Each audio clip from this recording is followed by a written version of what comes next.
Now in this video, we're going to continue our study of the fall, but this time look at the societal ramification. We first looked at the personal consequences, which is we're born in a condition of death as individuals, each one of us, but the fall doesn't stop with personal consequences. It flows out, and it not only disintegrates us as individuals, but it disintegrates the very society that we live in.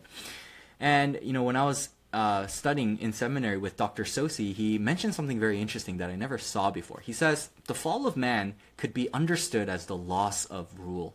And this is what he means by that. He says when you look at the command, the commission that God gave to Adam and Eve before the fall, he said, be fruitful, multiply, fill the earth, subdue it, and rule it, govern the world, and reflect my image as you govern in my stead. That's what it means to be partially what it means to be created in the image of God and to function as an image of God is to rule and reign in the name of God. And so that commission was given to Adam before the fall, but after the fall, notice the commission that God gives to Noah in Genesis 9 after he flooded the world. He wants to create a semi-new world with Noah and his family, and he gives an interesting he recommissions Noah in the same way he commissioned Adam, but Noah being fallen, the last two commandments are not there. Noah is to be fruitful, to multiply, to fill the earth, and yet because of the fall, God knows he cannot subdue it and rule over it in perfect order, in the perfect way that God has intended it to be. And so we, as a consequence of the fall, we have lost our rulership. Humans govern, humans wield power, but we do so selfishly. We exploit those that are under us. And so that's the inevitable result of the fall. And we see this supported in the data. Look at the temptation that Adam and Eve fell for. When you look at Genesis chapter 3, verse 5, look at the temptation. The serpent says, for God knows that when you eat of it, your eyes will be opened. And look at what the serpent tells Eve. You will be like God, knowing good and evil. The temptation that Adam and Eve fell for is a desire to be like God when they were already created in God's image. They were crowned as the highest creature, as they were created, endowed with the image of God, and yet they wanted that one more thing, which is to go against God's law in order to be like Him. And so when I'm just going to go on. Herman Bavinck, a theologian, he said it best when he's interpreting that passage. This is his commentary on it. He says this.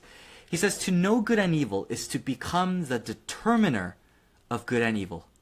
It is to decide for oneself what is right and wrong and not submit to any external law. In short, it is to desire emancipation from God. And that's exactly what Adam and Eve fell for.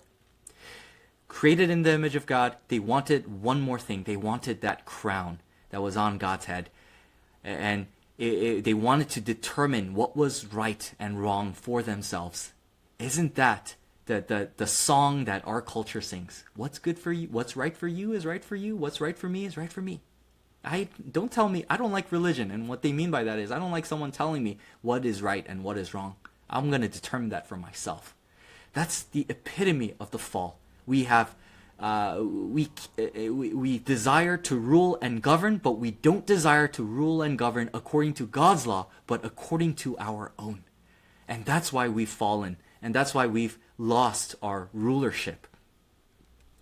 And so society disintegrates because man can no longer rule with the wisdom and purity and righteousness of God. And we see the disintegration of society growing worse and worse. First, in Genesis 4, Cain murders his brother. There's a breakdown of the family unit. Cain founds a city. He goes off and he creates an entire city. And in fact, he names it after his own son, which seems to suggest he's building his own name. He's not after the honor and glory of God, but he's in it for himself. He's trying to make himself famous. And Lamech, who's a son of Cain, he starts to celebrate sin. Sin used to be something that they were ashamed of, but they are desensitized to it. And now, by Genesis 4:23, in only a few generations' time, they are no longer ashamed of sin, but they start to celebrate sin. They sing songs about it. They sing songs and celebrate their exploits. And as a result, in Genesis 6, there's a demonic infiltration where they open their hearts to demonic influence because they're so in rebellion against God. And the pinnacle of this wickedness is really in the Tower of Babel story, where mankind, they gathered together in Babel or in Babylon to make a name for themselves, to scheme against God, to get together, to use the best of their craft, the best of their intellect, to use all the gifts that God gave them in order to go against God.